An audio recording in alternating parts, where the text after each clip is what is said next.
하나님 아버지, 이렇게 건강하게 재민이가 군복무를 마치고 주님 앞에 나올 수 있게 하신 것 감사를 드립니다. 또 주님, 오늘 연약한 육신을 주님께 맡기고 재정의 문제와 사업의 문제와 가정의 문제를 주님께 맡기고 말씀에 반응하기 위해 나온 주의 성도들도 있습니다. 주님, 이 시간 말씀이 들려지는 은혜가 임할 수 있도록 함께하여 주시옵소서. 예수님의 이름으로 기도드립니다. 아멘. 여러분, 두 아이가 어릴 때였는데요, 제가 가끔씩 이제 아이들하고 가족들이 모이면 이런 이야기를 했습니다. 우리가 태어난 순서대로 하나님을 만나면 제일 좋겠지만 세상 일이라는 것은 아무도 알 수가 없다. 그러니 누구라도 먼저 하나님을 만나게 되면 우리 가족은 모두가 다 천국에서 만나자. 그리고 가장 먼저 하나님을 만나는 사람이 천국에서 가장 핫한 곳에서 나머지 가족들을 기다리는 걸로 하자, 이렇게 이야기했어요. 그랬더니 저희 아이 중에 한 아이가 이러는 거예요. 아빠, 천국의 핫한 곳이 어디예요? 라고 물어보는 거예요. 순간 제가 당황을 했습니다. 그러면서 아이에게, 그러면 우리는 잘 모르니까 하나님께 여쭈어보고 누가 먼저 가더라도 그곳에서 우리 끝까지 모든 가족을 기다리자라고 그렇게 이야기한 적이 있습니다. 저는 아이에게 이런 마음을 가지고 말을 했습니다. 우리 가족은 어떤 상황이 벌어지더라도, 어떤 경우에서라도 끝까지 예수님을 믿는다. 그리고 한 사람도 예외 없이 반드시 천국에서 만나야 한다. 이런 마음을 가지고 저는 아이에게 이야기를 했습니다. 예수님을 믿는 저와 여러분에게는 반드시 도착해야 할 종착지가 있습니다. 그것은 바로 하나님 나라, 본향 천국입니다. 지금 우리가 살아가는 이곳은 종착지가 아닙니다. 여기는요, 그저 잠시 머무르는 체류지, 나그네 인생의 체류지입니다. 우리 모두는 이 땅에서 천국을 향한 순례자로, 찬양을 불렀던 것처럼 천국을 향한 순례자로 살아가고 있는 것입니다. 오늘 성경은 출애굽한 이스라엘 백성들의 광야 40년을 우리가 살아가는 이 세상의 삶으로 비유하고 있습니다. 그리고 하나님께서 약속하신 가나안 땅을 광야 같은 이 세상의 삶을 마치고 우리가 가야 할 천국의 모형으로 보여주고 있습니다. 그러나 천국은 여러분, 아쉽게도 누구에게나 자연스럽게 주어지는 곳은 아닙니다. 체류자의 삶을 마쳤다고 해서 자동적으로 천국에 올라가는 것이 아니다라는 겁니다. 그냥 1학년에서 2학년으로 그런 어떤 천국의 과정을 말씀하는 것은 아닙니다. 여호수아와 이스라엘 백성들이 하나님께서 약속하시는 가나안 땅에 들어가기 위해서는 생명을 걸고 계속적인 전쟁을 통해서 약속의 땅을 쟁취하고 정복해야 했던 것처럼 이 땅을 순례자로 살아가는 우리가 영원한 하나님 나라에 들어가기 위해서는요, 끊임없이 영적인 전쟁을 통하여서 힘쓰고 애쓰고 몸부림쳐야지만 하나님 나라에 들어갈 수 있는 것입니다. 천국은 침노하는 자들의 것입니다. 우리가 어영부영 살아서는 천국에 들어갈 수가 없습니다. 누구나 쉽게 찾을 수 있고 누구나 편하게 갈 수 있는 넓은 문, 넓은 길 끝에는 천국이 있는 것이 아니에요. 그 끝에는 멸망이 기다리고 있습니다. 찾는 자도 적고 불편하고 고통스러운 그 좁은 문을 열고 좁은 길로 걸어가야지만 도착할 수 있는 그곳이 하나님 나라 천국이라는 것입니다. 오늘 말씀은 하나님께서 새 시대를 열어갈 모세의 후계자로 세워진 이 여호수아에게 하나님께서 약속하신 가나안 땅을 쟁취하고 정복하기에 앞서서 다시 여호수아에게 사명을 재확인시켜 주시고 여호수아의 신앙을 재정비해 주는 본문이 오늘 기록된 본문입니다. 오늘 말씀을 통해서 2025년 상반기를 마무리하며 하나님 나라를 향해 나아가는 우리가 재정비해야 될 신앙의 모습은 무엇인지를 한번 생각해 보고자 합니다. 먼저 우리는 신앙의 재정비를 위해서 사명을 발견하고 기억해야 합니다. 신앙의 재정비를 위해 우리 모두는 사명을 발견하고 기억해야 합니다. 우리 1절과 2절의 말씀 함께 읽어보겠습니다. 여호와의 종 모세가 죽은 후에 여호와께서 모세의 수종자 눈의 아들 여호수아에게 말씀하여 이르시되 내 종 모세가 죽었으니 이제 너는 이 모든 백성과 더불어 일어나 이 요단을 건너 내가 그들 곧 이스라엘 자손에게 주는 그 땅으로 가라. 아멘. 여러분, 하나님께서는 새로운 지도자가 된 여호수아에게 말씀으로 사명을 주셨습니다. 여호수아는 하나님의 말씀으로 사명을 받았습니다. 여러분, 사명이라는 것은요, 내 생각과 내 감정, 어떤 내 욕심이나 꿈으로 만들어지거나 조작되는 것이 아닙니다. 사명이라는 것은 오직 하나님으로부터 주어지는 것입니다. 하나님의 말씀이 들리기 시작해야, 그래야 사명의 삶을 시작할 수 있는 것입니다. 오늘날도 마찬가지입니다. 우리의 사명도 하나님으로부터 주어지는 것입니다. 우리가 하나님께서 우리를 위해 준비하신 하나님 나라를 향해서 흔들리지 않고 정말 전진하기 위해서는 여호수아처럼 반드시 이 자리에서, 이 삶에서 사명을 받고 사명을 확인해야 하는 것입니다. 목회자에게만 사명이 주어지는 것이 아니라 사명이라는 것은 저와 여러분 모두에게 하나님께서 주시는 것이 사명이라는 겁니다.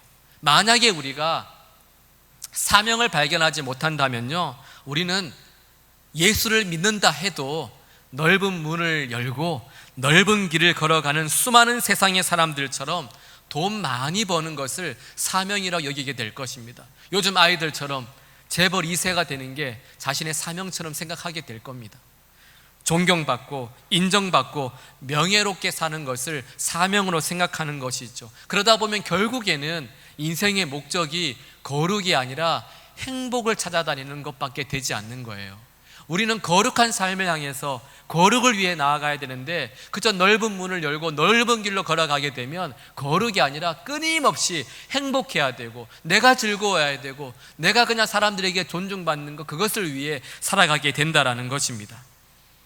여러분, 우리가 여호수아처럼 그때 여호수아처럼 직접 하나님의 음성을 듣지 못한다 하더라도 우리는 언제든지 하나님께서 주신 사명을 발견하고 기억할 수가 있습니다. 하나님의 기록된 말씀, 성경을 통해서입니다.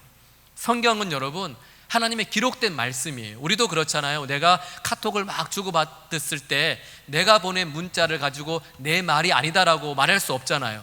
내가 보낸 문자, 내가 기록한 글도 나의 말이 되듯이 기록된 성경, 이 하나님의 말씀인 성경도 하나님의 말씀이기 때문에 저와 여러분이 매일 성경을 읽고 묵상한다면 우리는 매일매일 하나님의 말씀을 받고 있는 것입니다. 그래서 여러분, 말씀을 가까이 하는 사람일수록요, 세상이 원하는 사명이 아니라 하나님께서 주신 분명한 사명으로 살아가게 되는 것입니다. 매일매일 말씀을 가까이 하고 매일매일 큐티하는 분들은 사명을 잊을 수가 없습니다. 큐티인을 사셔야 돼요. 네. 사실 모세를 이어서 이 이스라엘의 지도자가 된 이 여호수아도요, 백부장도 아니고요, 천부장도 아니고 대제사장도 아니었습니다. 모세를 가리키는 표현은 여호수아를 가리키는 표현은 모세의 수종자, 모세의 시중을 드는 사람, 모세의 시종이었습니다. 애굽에서 벽돌 굽는 종으로 40년을 살았고 출애굽 이후에는 모세의 시종 인생으로 40년을 살았던 사람이 여호수아입니다. 지금까지 여호수아의 인생을 보면요, 생사 여탈 것마저 빼앗긴 종의 삶을 살았었고 그리고 항상 누군가를 섬기는 수종자의 삶을 살며 지금 여기까지 왔던 것이죠. 40년을 모세의 수종자를 살면서 여호수아에게 마냥 좋은 일만 있었겠습니까, 여러분? 모세도 여호수아도 100% 죄인이기 때문에 여호수아는 아마 모세의 약점을 참 많이 보았을 것입니다. 모세가 완벽했겠습니까? 그런데도 여호수아가 끝까지 모세와 함께 할 수 있었던 것은 자신이 모세의 수종자를 자처하면서 더 낮은 자리에서 모세를 섬겼기 때문입니다. 하나님께서 어떤 사람에게 사명을 주시는가? 여호수아를 통해서 보면요, 하나님의 사람을 섬기는 사람, 종의 마음을 가지고 살아가는 그 사람에게 사명이 임한다라는 것입니다. 여호수아처럼 자신이 처해 있는 위치에서 종의 마음을 가지고 누군가의 수종자로 섬기며 살아갈 때 하나님께서는 하나님의 때에 그에게 사명을 주시고 다시 확인시켜 주시고 기억나게 하시는 것입니다. 오늘 지금 여러분이 섬겨야 할 나의 모세는 누구입니까? 내가 섬겨야 할 가정의 모세, 교회의 모세, 그리고 직장의 모세는 누구입니까? 지금 그 자리에서 여러분들이 수종자로 열심히 살아가신다면 하나님께서 반드시 여러분을 여호수아처럼 하나님의 종으로 사용하실 것입니다. 나의 모세가 누구인지를 살펴보고 그를 섬길 때 주님은 주님의 시간에 여러분들을 부르시는 것입니다. 그렇다면 이렇게 종의 마음을 가진 지도자 여호수아가 받은 구체적인 사명은 무엇일까요? 섬기는 자리에서 날마다 섬기고 주님이 부르신 그 자리에서 하나님께로 받은 구체적인 여호수아의 사명은 무엇일까요? 모든 이스라엘 백성들과 더불어 가나안 땅으로 들어가라라는 것입니다. 모든 이스라엘 백성들과 더불어서 가나안 땅으로 들어가라는 거예요. 모세야, 여호수아야, 너 혼자 들어가지 말고 나만 하나님 잘 믿어야지 이렇게 하지 말고 불평과 원망을 쏟아내고 낙심과 절망으로 하나님 주신 그 아까운 인생을 허비하고 있는 모든 백성들과 더불어서 가나안 땅으로 들어가라, 이렇게 사명을 주신 것입니다. 여러분, 이것이 바로 저와 여러분들이 받은 사명입니다. 나 혼자 천국 가기 위해서 열심히 사는 것, 여러분, 내 사명이 아닙니다. 내 옆에 있는 사람과 더불어서 나의 남편, 내 아내, 내 자녀, 나의 동료, 그리고 나의 친구들을 천국으로 인도하는 것이 우리의 사명이라는 것입니다. 이 사명은 여러분 여호수아 때나 지금이나 변하지 않습니다. 예수님께서는 제자들에게 땅 끝까지 이르러 내 증인이 되라고 말씀하셨습니다. 바울은 그 영적의 아들 디모데에게 너는 때를 얻든지 못 얻든지 말씀을 전파하라, 복음을 전하라고 그렇게 권면을 했습니다. 하나님께서 우리에게 주신 사명은 분명합니다. 영혼 구원, 복음 전파입니다. 하나님은 여호수아에게 모든 백성과 더불어서 나의 백성들을 잊지 말고 그 불평하고 그 원망하고 있는 그 백성들과 더불어서 함께 가나안 땅으로 들어가라라고 그렇게 말씀하셨습니다. 지난 토요일이죠. 지난 토요일 날 한 성도님이 저에게 전화를 주셨습니다. 목사님, 제가 존경하는 상사 한 분이 계시는데 그분 전도하기 위해서 수개월을 기도하고 수개월을 섬기고 수개월을 기다렸습니다. 드디어 내일 목사님 우리 교회 오시기로 했습니다. 제가 그분 댁으로 가서 직접 모시고 오는데 목사님, 이 상사가 이렇게 교회 한 번 오는 것만도 목사님 기적입니다, 그렇게 말씀을 하는 거예요. 그러면서 제가 정말 이 한 영혼을 위해서 수개월을 기도하며 섬겼습니다. 그 성도님의 목소리만 들어도요 좀 어린아이처럼 기뻐하는 모습이 보여졌어요. 그리고 이렇게 말씀하시더라고요. 목사님, 내일 그분 잘 모시고 가겠습니다. 그리고 그 바로 다음 날 그 부부가요 우리 교회에서 예배를 드렸어요. 한 번도 예배 드리지 않았고 못했던 그분이 그 한 성도의 수개월 동안의 기도와 헌신을 통하여서 함께 예배 드리는 기적이 일어난 것입니다. 성도님께서 이렇게 말씀하시더라고요. 목사님, 저 다른 거 바라지 않습니다. 믿지 않는 영혼들, 지옥 가는 백성들 그저 열심히 한 영혼이라도 전도하는 것, 목사님 저 그거밖에 바라지 않습니다. 이런 말씀을 듣는데 여러분 가슴이 참 뭉클했습니다. 삶의 현장에서 몸부림치면서 한 영혼을 구원하기 위해 이렇게 누군가를 나의 모세로 섬기고 있는 성도가 계시는구나, 정말 뭉클했습니다. 사명을 잃지 않고 자신에게 주어진 그 선교지에서 한 영혼 위해서 종의 마음으로 나의 모세, 그 상사를 섬기는 성도님을 하나님께서 어찌 기뻐하지 않으시겠습니까? 신앙의 재정비를 위해 여러분 우리는 사명을 다시 발견하고 다시 기억해야 합니다. 둘째로, 신앙의 재정비를 위해 우리는 날마다 하나님께서 함께 하신다라는 확신을 가져야 합니다. 날마다 하나님께서 나와 함께하고 계시다라는 그 확신을 가져야 하는 것입니다. 우리 말씀 5절 6절 말씀 함께 한번 읽어보겠습니다. 내 평생에 너를 능히 대적할 자가 없으리니 내가 모세와 함께 있었던 것 같이 너와 함께 있을 것이니라. 내가 너를 떠나지 아니하며 버리지 아니하리니 강하고 담대하라. 너는 내가 그들의 조상에게 맹세하여 그들에게 주리라 한 땅을 이 백성에게 차지하게 하리라. 아멘. 하나님께서는 모세를 보내고 이제 막 지도자로 홀로 선 여호수아에게 내가 너를 떠나지 아니하며 버리지 않겠다라고 약속하셨습니다. 나를 떠나지 않으시는 분, 나를 버리지 않으시는 분, 그분은 오직 하나님, 오직 예수님밖에는 없습니다. 여러분, 어떤 사람도 여러분을 지켜줄 수도 없고 여러분을 함께 할 수도 없습니다. 사랑하는 누군가가 있었을 때 나는 당신을 영원히 사랑하고 끝까지 당신을 지켜줄 거야, 내 자녀를 향해서 내가 너를 끝까지 보살펴 줄 거야. 여러분, 거짓말입니다. 아무리 제가 자녀를 사랑한다 하더라도요, 제가 가진 시간과 공간에 한계가 있기 때문에 저는 아이들을 떠날 수밖에 없습니다. 함께 할 수 없습니다. 육체적으로든 정신적으로든, 그것이 긍정적이든 부정적이든 부모님을 떠나보내야 할 때도 있고 가족을 떠나보내야 할 때도 있습니다. 그러나 하나님께서는 어떤 경우에도 어떤 상황에서도 너를 떠나지 아니하며 버리지 아니하리라라고 약속하셨습니다. 이 세상에서 우리가 믿을 수 있는 것은 여러분, 변하지 않는 하나님의 말씀밖에는 없는 것입니다. 그래서 하나님께서는 여호수아에게 다시 한번 재차 강조하셨습니다. 강하고 담대하라. 이 백성에게 그 땅을 차지하게 하리라. 강하고 담대하라라고 그렇게 약속의 말씀을 주신 것입니다. 여러분, 여호수아는 40년 동안 모세를 따라다니며 지겹도록 지도자 모세의 말을 듣지 않는 이스라엘 백성들을 보았습니다.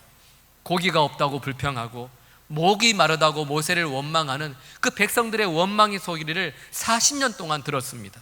심지어 하나님이 세우신 모세를 돌로 쳐 죽이려고 하는 그런 백성들의 위협도 직접 보았습니다.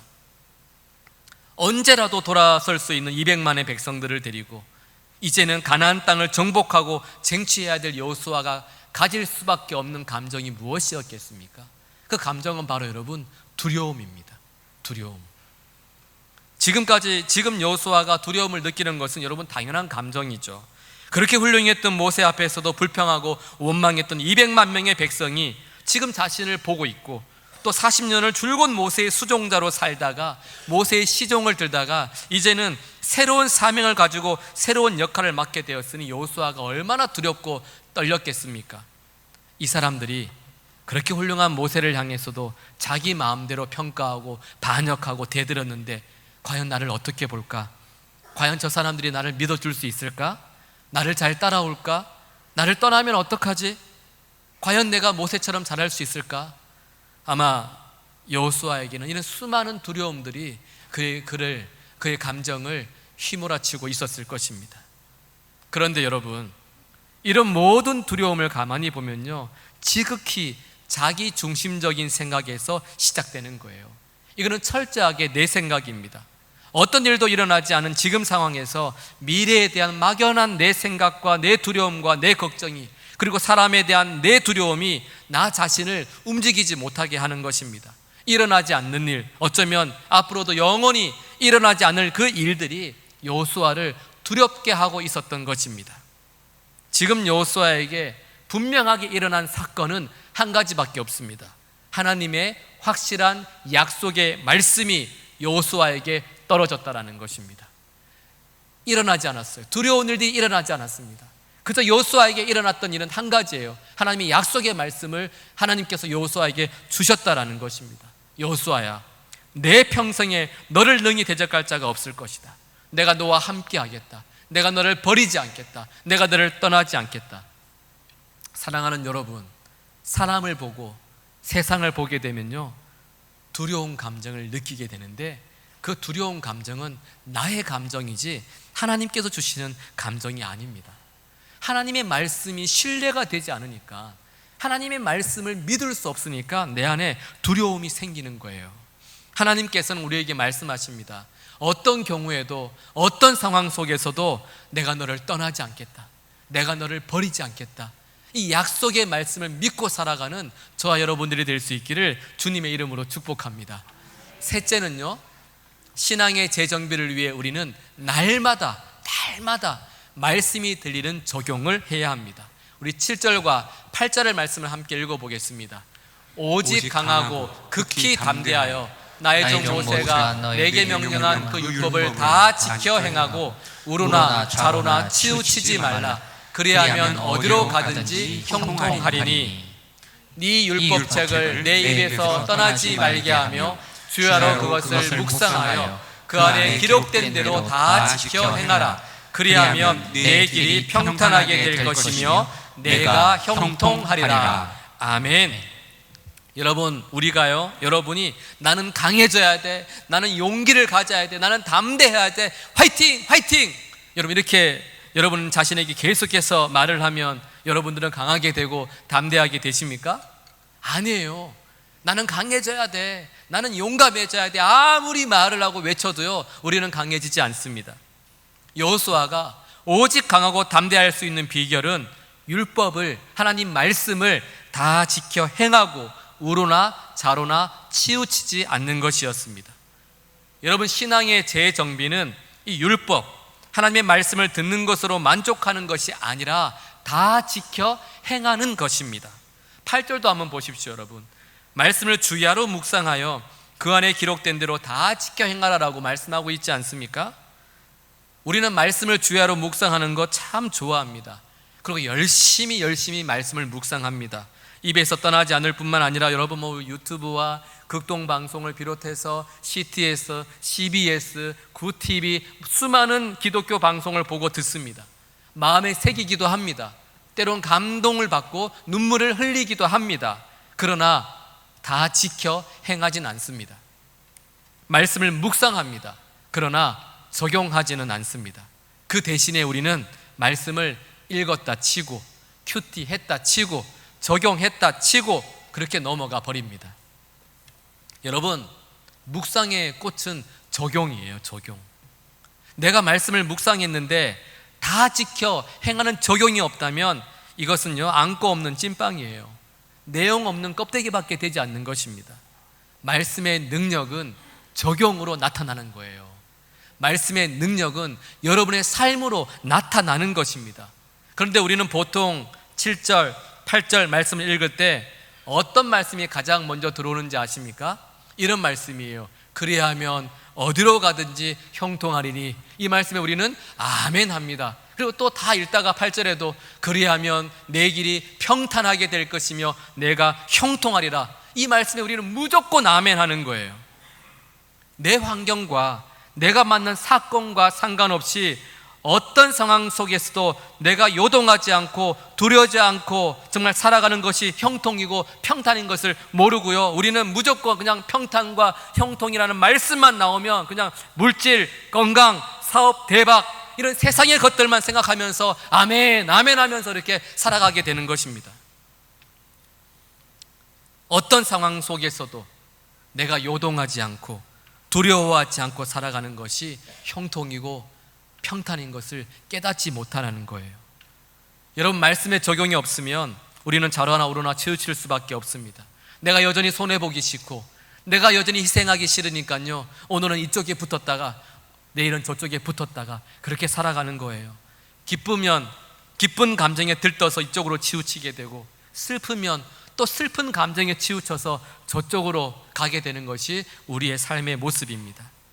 말씀이 보이고 말씀이 들리는 적용이 있어야 우리는 내 욕심과 이기심 때문에 한쪽으로 치우치거나 한쪽으로 또 쏠리지 않고 말씀의 적용을 통하여서 저와 여러분은 평탄과 그리고 형통의 삶을 살아낼 수 있는 거예요. 여러분들이 하루도 빠짐없이 큐티하는 것만으로 내 믿음이 좋아졌다라고 착각하지 마십시오. 말씀으로 기도하며 구체적으로 적용하는 삶이 없다면 여러분, 큐티도 율법적인 습관이 되어버리는 거예요. 지금까지 예배 잘 드리고 잘 살다가 또 큐티하라고 해가지고 큐티책을 가지고 와서 습관처럼 큐티하게 된다면 여러분의 삶 가운데 율법적인 삶의 모습이 하나 더 추가되는 것밖에 되지 않는 것입니다. 말씀에 적용 없이 사는 그리스도인이야말로 정말 불쌍한 성도입니다. 성도로 살게 하는 말씀의 양식을 먹어야 하는데 그저 말씀의 냄새만 맡고 말씀을 훑어만 보고 말씀에 대한 이야기만 들으니까요 영적 근육을 손실당할 수밖에 없는 거예요. 결국에는 어떻게 됩니까? 영적인 영양실조에 걸려서 하나님 나라에 들어가기 위한 영적 전쟁을 치를 수 있는 힘마저도 잃어버리게 되는 것입니다. 그냥 예배 와서 예배 드리고 집으로 돌아가서는 넓은 문을 열고 넓은 길을 걸어가며 평탄하게 될 것이다, 아멘 아멘 하면서 그렇게 멸망의 길을 갈 수밖에 없는 인생이 된다라는 겁니다. 말씀이 들리면 적용을 해야 하는 것입니다. 말씀의 적용을 통하여서 우리는 그 한 말씀이라도 살아내야지만 우리는 인생 가운데 형통과 평탄의 삶을 누릴 수 있게 되는 거예요. 내 인생의 사건과 여러 가지 환경에도 불구하고 여전히 하나님 앞에서 형통의 삶을 살아가게 되는 것입니다. 이제 말씀을 마치겠습니다. 신앙을 재정비한다라는 것은 하나님 말씀으로 영혼 구원과 복음 전파의 사명을 잊지 않고 기억하며 살아가는 것입니다. 신앙을 재정비한다라는 것은 말씀으로 하나님께서 나와 함께하고 계심을 확신하며 살아가는 것입니다. 신앙을 재정비한다라는 것은 매일매일 말씀을 묵상하며 매일 겪는 내 상황을 말씀으로 해석하고 말씀으로 그 의미를 찾아가는 것, 그것이 우리의 신앙을 재정비하는 삶의 모습입니다. 2025년 상반기를 돌아보며 여러분들은 어떤 신앙의 삶을 살아오셨습니까? 오늘 저와 여러분들이 이 시간 이곳에 있다라는 것은요, 하나님께서 우리에게 다시 신앙을 재정비할 수 있는 기회를 주신 것입니다. 다시 한번 살아보라고, 다시 한번 믿음으로 살아보라고 우리에게 기회를 주셨기 때문에 저와 여러분들은 이 자리에 계시는 거예요. 다시 한번 내 신앙의 매무새를 점검해 보며 우리가 좌로나 우로나 치우치지 말고 좁은 문을 열고 좁은 길을 걸으며 몸부림치고 애쓰고 힘쓰면서 하나님 나라를 향해 걸어갈 수 있는 저와 여러분 될 수 있기를 주님의 이름으로 축복합니다. 아멘.